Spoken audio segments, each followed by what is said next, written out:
went up.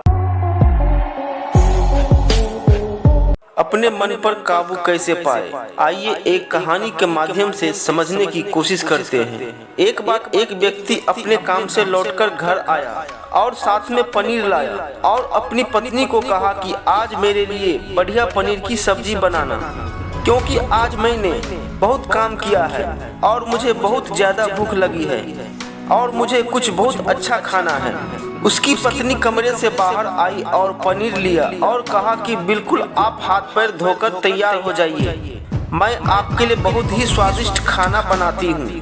वो व्यक्ति fresh हो गया और टीवी देखने लगा और इंतजार करने लगा सब्जी के बनने का। किचन से बहुत अच्छी खुशबू आ रही थी। वो व्यक्ति बस सोच रहा था कि जल्दी से खाना बन जाए ताकि मैं अपनी भूख को मिटा सकूं। लगभग 1 घंटे के बाद खाना बनकर तैयार हो गया। स्वादिष्ट सा भोजन अब खाना लगने ही वाला था कि उस व्यक्ति ने अपनी पत्नी से पूछा कि खाने में नींबू है कि नहीं, क्योंकि पनीर की सब्जी में मुझे नींबू डालकर खाना है। लेकिन पत्नी ने कहा कि नींबू तो खत्म हो गए, आपसे कहा था लेकिन आप भूल गए। व्यक्ति ने अपनी पत्नी से कहा कि रुको रुको, अभी खाना मत लगाओ, क्योंकि नींबू के बिना खाने में बिल्कुल मजा नहीं आएगा। तो मैं अभी गया और नींबू लेकर आया।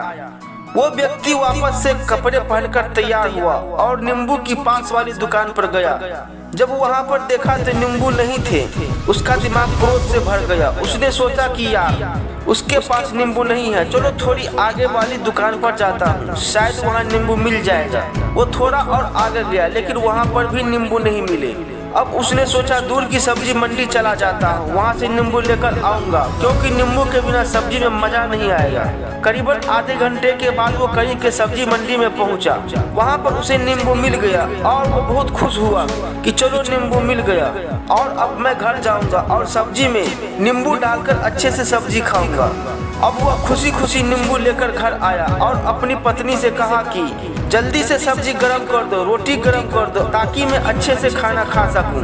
अब थाली लगाई गई, सब्जी परोसी गई और नींबू रखी गई। उसकी पत्नी सामने ही बैठी थी और वो व्यक्ति थोड़ी देर के लिए कुछ सोच में पड़ गया। उसके बाद उसने नींबू की प्लेट उठाई और दरवाजे से बाहर की ओर फेंक दी और जोर जोर से चिल्लाने लगा, मैं जीत गया, मैं जीत गया। पत्नी ये देखकर घबरा गई कि कहीं ये पागल तो नहीं हो गई। इन्होंने सारे के सारे नींबू दरवाजे से बाहर की ओर फेंक दिए।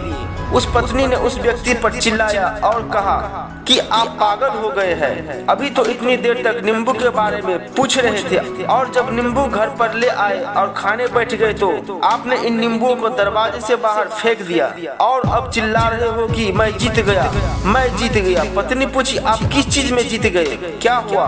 अब व्यक्ति खुशी खुशी बैठ गया और अपनी पत्नी से कहा, आप भी बैठो, इत्मीनान रखो, बताता हूँ कि क्या हुआ। आज सुबह से ही मेरी जीत मुझे अपने बस में करने की कोशिश कर रही थी। जब मैंने बहुत काम कर लिया तब मुझे बहुत तेज भूख लगी। जब मैं घर पर आया तो तुमने बहुत ही स्वादिष्ट सब्जी बनाई, उसकी खुशबू मेरी नाक में गई। फिर मेरी जीभ ने कहा कि इसे अब नींबू चाहिए। मैं पास वाली दुकान पर गया लेकिन वहाँ नींबू नहीं मिले। थोड़ी और दूर गया, वहाँ पर भी नींबू नहीं मिले, तो मुझे उसने और दूर ले गई। मैं उसके वश में आ गया और जैसे ही वह कहती रही वैसा मैं करता गया। अब मैं वैसा ही करता गया जैसा वो मुझसे करवाती गई, लेकिन अंत में मैंने विजय प्राप्त कर ली। मैंने उसे उठाकर बाहर फेंक दिया और कह दिया कि तुम्हारा मुझ पर कंट्रोल नहीं है बल्कि मेरा तुम पर कंट्रोल है और मैं जीत गया।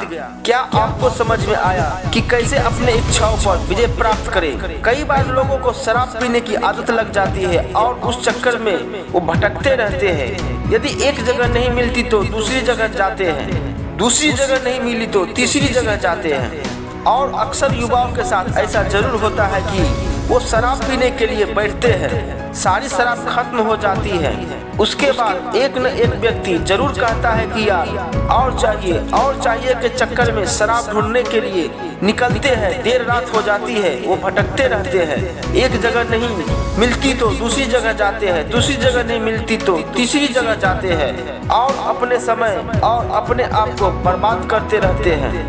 यदि आपने अपनी इंद्रियों पर विजय प्राप्त नहीं किया तो आप भी नींबू की खोज में सिर्फ भटकते ही रहेंगे और हमेशा परेशान रहेंगे।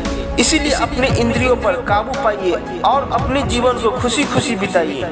आशा करता हूँ इस स्टोरी के माध्यम से आपको कुछ न कुछ सीख जरूर मिली होगी। अगर मिली हो तो अपने दोस्तों के साथ ज्यादा से ज्यादा शेयर करें। ऐसे ही मोटिवेशनल स्पीच, स्टोरी, क्वेट्स और लाइफ में सक्सेस कैसे पाए, ऐसे नॉलेज के लिए इस चैनल को सब्सक्राइब जरूर कर ले। आशा करता हूँ वीडियो अच्छी लगी होंगी। मिलते हैं अगली वीडियो में। जय हिंद, जय भारत।